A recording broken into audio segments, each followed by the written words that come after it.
All right, if you have a Rainbird sprinkler system and you're looking how to winterize it or how to prep it for winter, hopefully this video can help you out. I DIY installed mine 3 years ago-ish now and have been very happy with it. It's not a professional system at all, but great for the DIYer and starts up every time. I made separate videos on how to install it and kind of take care of it, so you can search my channel for that. But as far as winterizing it, here is what I do. This system obviously attaches to your outside spigot, and I do that in the spring as we approach warm temperatures, right? And so we're going to basically reverse this process.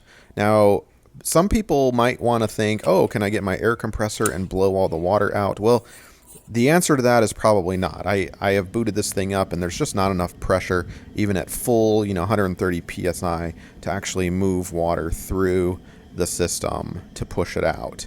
As far as I could tell with my observable eye, there is no way that that is going to be able to handle the job. So here's what I do. I take off the programmable unit, the green piece that you just saw here, and then I tuck this away. Now, if you don't have anything to tuck it behind, you can take a plastic bag and a rubber band. You just don't want water going into that during and freezing or anything like that. So that should protect it pretty well.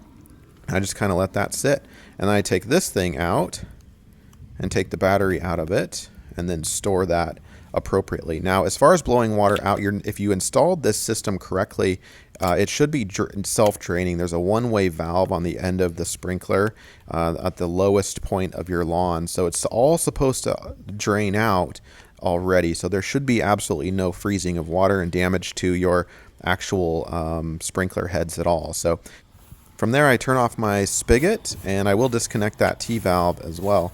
And that is all there is to it. We don't do anything else to the sprinkler heads. That has worked for me season after season. So don't forget to store this programmable piece with the battery out in a dry place during the winter, and then we'll boot it back up in the spring. Thanks so much.